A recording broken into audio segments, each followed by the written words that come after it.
Hi, I want to talk about stress and anxiety. I've got a simple tip that might help with stress and anxiety. It's something that I've studied a great deal, I've written about, and I focus on a lot in my trainings and videos and coaching. Um, we're undoubtedly in a period of pretty high stress. If you think about it, over the last 2 years, we've had record bushfires. Here in Australia, we've had record floods, 1 in 1,000 year floods. We've had a pandemic, the first pandemic in 100 years. And at the present time, we've got the threat of the tragedy of the war in Ukraine and what the flow-on effects might be from that.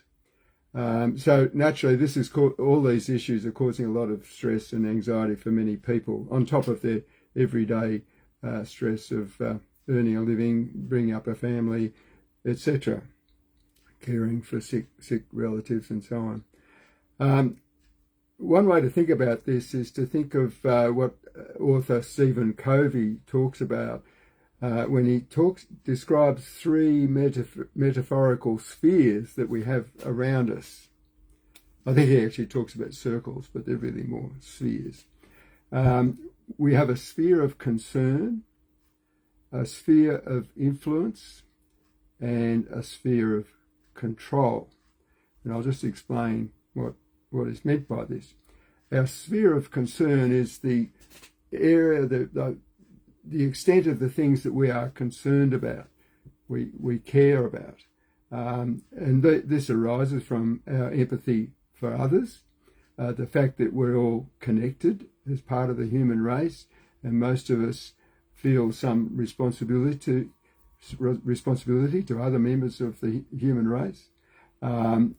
We want to acknowledge and understand the suffering of others and often be grateful that it's not us.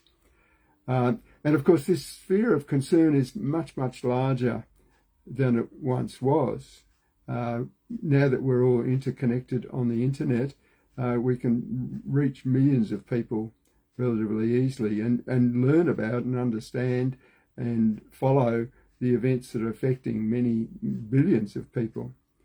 If you compare that to a couple of 100 years ago, when people lived in small villages, they would only have within their village maybe hundreds of people or less in their sphere of concern. They probably weren't as well informed. They're certainly not as well informed as what was happening outside their village, and certainly not on the other side of the world. The next sphere is our sphere of influence. This is the space where we can do something about the things that we are concerned about in our sphere of concern. We might be able to do something practical, like helping bushfire or flood victims. We might donate to charity. We might set up a GoFundMe page to raise money to help the victims of these tragedies. We might want to raise issues with politicians to try and bring about change, or to get our country to be more supportive of people that are in trouble. We might write letters to newspapers or make posts on social media to get across our concern and try and influence the events that are taking place.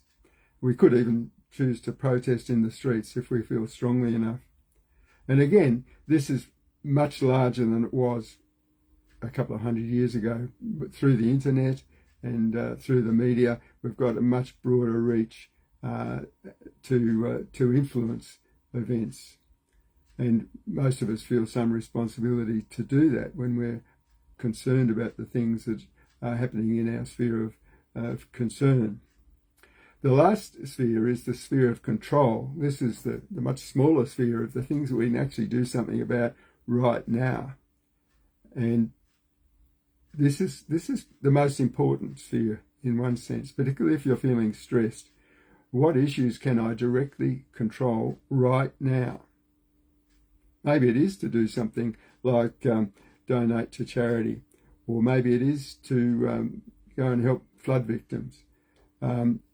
But on the other hand, maybe it is working really hard at your job and doing a really good job there so that you can support your loved ones and others. So in the sphere of control, we want to focus on the present moment. And that is, after all we really have. Life is a series of present moments. And if we make the most of each present moment, we are undoubtedly making the most of our lives. And practicing mindfulness helps here, and this is something I've talked about before, and we'll talk about a lot more. So, talking about all this, what do we do about our stress and anxiety? Well, if we're feeling too stressed and too anxious about world events, it's good to reduce our sphere of concern. After all, there's so much happening in the world that we really can't do anything about. And if that's getting too much for you, it may be necessary to reduce your sphere of concern. Perhaps don't follow the news so closely, or maybe not at all. Some people choose to go cold turkey and cut out all the news because they find it too upsetting. If you've reduced your sphere of concern, you might find that your stress and anxiety is reduced if you put more effort into your sphere of influence. If you do go and help the flood victims, or if you do donate to charity, maybe that will reduce your stress. But having done that, what do you do then? Well, then you put your emphasis on your sphere of control. After all, that is really all you can influence right at the moment, the present moment. And I've always really liked the Serenity Prayer, and I found that as a really useful guide in my life. And the Serenity, I've amended this slightly, just reordered it, but the Serenity Prayer says, God, give me the courage to change the things that I can change, the serenity to accept the things that I cannot change, and the wisdom to know the difference. I've often thought that the hardest part about that is the wisdom to know the difference, but I'll leave that up to you. But I've just discovered there's another part of it that I wasn't aware of, another few phrases which I'll add. So give me the serenity to accept the things I cannot change, the wisdom to know the difference, living one day at a time, enjoying one moment at a time, taking this world as it is and not as I would have it. A lot of our stress and anxiety is because we are resisting. We are resisting life. We are resisting the world. We're resisting things that happen to us. And this gives rise to a great deal of stress. And if we can let go of this resistance, which is something that I talk about in some of my other trainings, we can reduce the level of stress that's on us. In fact, I choose to look on life as just being a series of challenges. I sort of try and have a bit of sense of humour about it and say, okay, life is just a whole lot of challenges. It's like competing in an obstacle race, and it's up to us to overcome these challenges as best we can.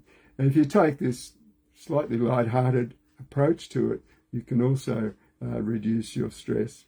So I hope that's helpful. I've got a lot of other videos on YouTube and social media, and we'll continue to make posts. And when you think about the stress we're under, I think probably every generation has thought that they were under the worst stress ever. So try and keep it in perspective. Reduce your sphere of concern. Do something about your sphere of influence if that's going to help. If not, reduce that as well and focus on your sphere of control. I hope this helps. Thank you.